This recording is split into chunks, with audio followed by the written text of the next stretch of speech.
Subscribe now and press the bell icon. Never miss an update. आप सभी का MTC online commerce classes में हार्दिक स्वागत है। जैसा कि हमारे 20 MCQ क्वेश्चन की जो सीरीज चल रही थी उसमें हमने 60 क्वेश्चन कर लिए हैं। नेक्स्ट हमारा क्वेश्चन नंबर है वो 61 है। तो उसमें पूछा गया है which of the follow is not considerated as research endowment cost. इनमें से किसको कंसिडरेटेड नहीं किया जाता रिसर्च एंडोलमेंट कॉस्ट के लिए?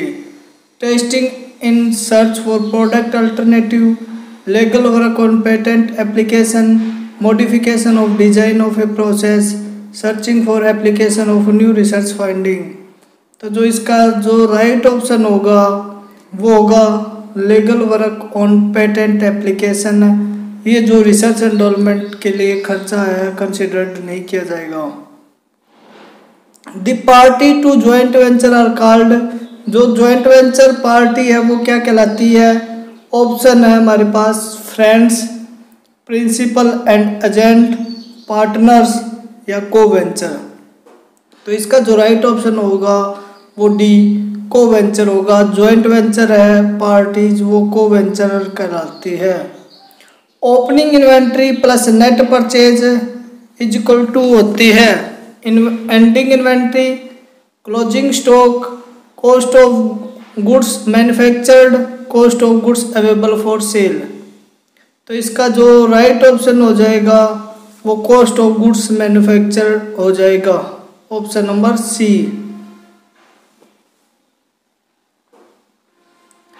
नेक्स्ट क्वेश्चन नंबर 64 है current assets are also known as. Current assets को जाना जाता है gross working capital, investing capital, assets या cash.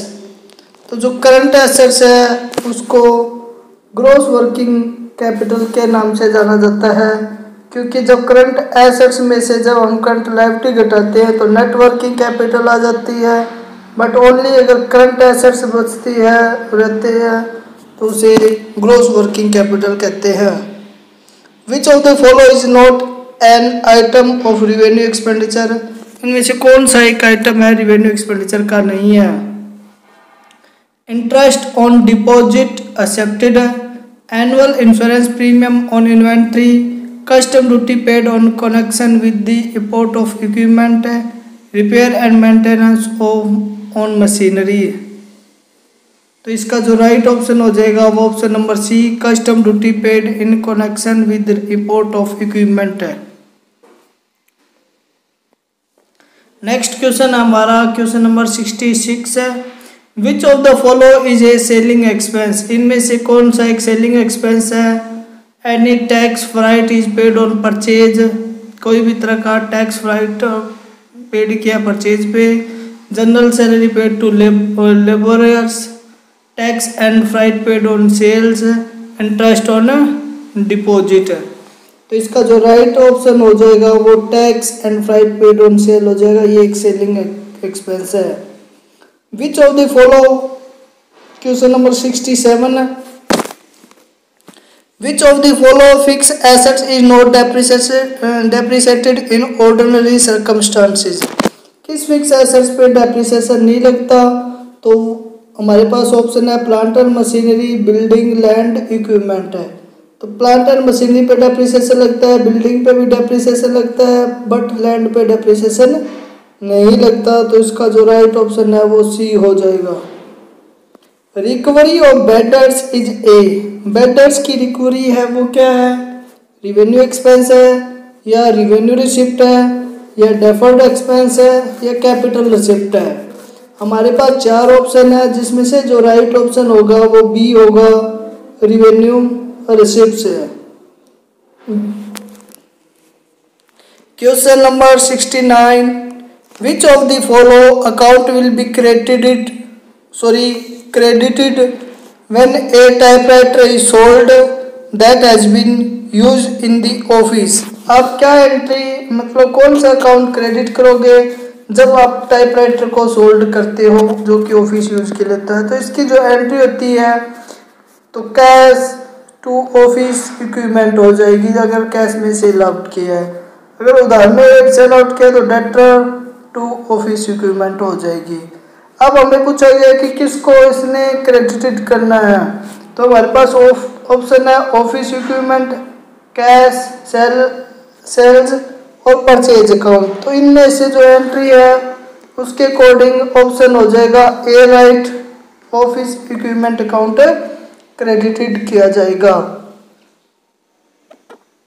Error which affect only one account can be, कोई भी एरर जो कि केवल एक अकाउंट को अफेक्ट करती है, error of completed omission, error of posting, compensatory error, none of the above. तो इसका जो राइट ऑप्शन हो जाएगा ऑप्शन नंबर बी हो जाएगा, error of posting. Office equipment account is classified as, office equipment account है वो क्या नॉमिनल अकाउंट है या रियल अकाउंट है या कैश अकाउंट है या कैपिटल अकाउंट है। तो ऑफिस इक्विपमेंट है वो रियल अकाउंट है, तो इसका जो राइट ऑप्शन होगा वो बी हो जाएगा। नेक्स्ट क्वेश्चन है 72 number, under which method of depreciation the amount of depreciation expense remain constant through out the life of the assets. किस मेथड के अंदर जो भी किसी भी एसेट्स का डेप्रिसिएशन है वो कांस्टेंट रहता है। तो हमारे पास जो दे रखे हैं रिड्यूसिंग बैलेंस मेथड दे रखा है, यूनिट ऑफ एक्टिविटी मेथड दे रखा है, स्ट्रेट लाइन मेथड दे रखा है। तो इसका जो राइट ऑप्शन हो जाएगा, या नन ऑफ दी अबोव दे रखा है, तो इसका जो राइट ऑप्शन है वो सी हो जाएगा। स्ट्रेट लाइन मेथड में एक जैसा डेप्रिसिएशन लगाया जाता है। Identify the correct sequence of accounting process, accounting process की सीक्वेंस बतानी हमें। फर्स्ट है कम्युनिकेशन, रिकॉर्डिंग, आइडेंटिफाई। सेकंड है रिकॉर्डिंग, कम्युनिकेशन, आइडेंटिफाई। थर्ड है आइडेंटिफाई, कम्युनिकेशन, रिकॉर्डिंग। और फोर्थ जो ऑप्शन है आइडेंटिफाई करना, फिर रिकॉर्डिंग करना, फिर कम्युनिकेशन करना। तो इसका जो राइट ऑप्शन हो जाएगा वो डी हो जाएगा। सबसे पहले अकाउंटिंग के लिए जो ट्रांजेक्शन है उसका आइडेंटिफाई किया जाता है, फिर उसको रिकॉर्डिंग किया जाता है, फिर कम्युनिकेशन किया जाता है अकाउंटिंग प्रोसेस में।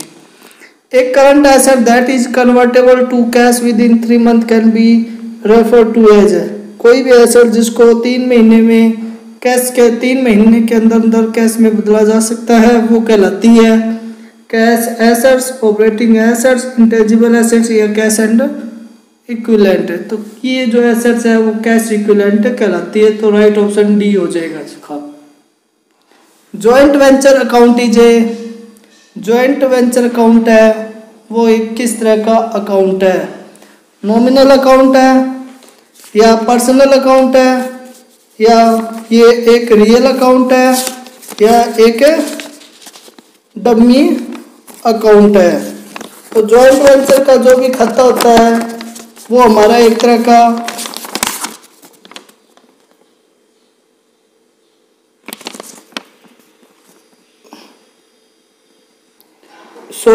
जो जॉइंट वेंचर अकाउंट है वो एक हमारा नॉमिनल अकाउंट होता है।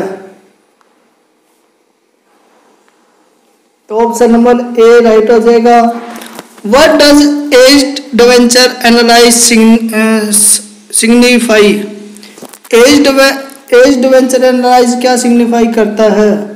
So how long debt have been outstanding, how old the customer are, how long does a business take to repay the bank loan, minimum number of old debtors है। तो इसका जो राइट ऑप्शन हो जाएगा how old the customers are. Aged venture analyse ये signify करता है कि जो हाउ ओल्ड है customers are. Question number 77, the allocation of the cost of tangible plant asset to expense in the period in which service are received from the asset is termed as appreciation, depreciation, fluctuation या none of the above। अगर कोई भी tangible assets की जो cost आती है वो depreciation कहलाती है। तो इसका जो right option है वो B हो जाएगा। A cash deposit made by business appraisal appears on the bank statement as balance। Cash deposit जो जमा करवाया जाता है बैंक स्टेटमेंट में, तो वो क्या शो करता है, डेबिट बैलेंस शो करता है या क्रेडिट या एक्सपेंस या लायबिलिटी। तो इसका जो राइट ऑप्शन हो जाएगा वो बी हो जाएगा। नेक्स्ट है हमारे पास question number 79। Cash book with cash and discount column is mostly refer to as a simple cash book, 2 column cash book, 3 column cash book या पीटी कैश बुक। तो कैश बुक जो cash और discount column के साथ होती है वो normally रूप से हमारी 3 कॉलम कैश बुक कहलाएगी। तो इसका राइट ऑप्शन सी हो जाएगा। Which account is the odd one out, इनमें से कौन सा अकाउंट ओड है या भिन्न है। Office furniture and equipment account, freehold land and building account, stock of raw material account या प्लांट एंड मशीनरी अकाउंट। तो ये option number A, option number B, option number D के जो option है वो सारे फिक्स एसेट्स के हैं, बट जो ऑप्शन नंबर सी है वो करंट एसेट्स का है। तो ये इनमें से ओड हो जाएगा आइटम। तो आज की सीरीज हमारी यहीं पे कंप्लीट होती है। नेक्स्ट सीरीज में नेक्स्ट 20 क्वेश्चन हम करेंगे। तो please subscribe my channel and share it so that is helpful for you.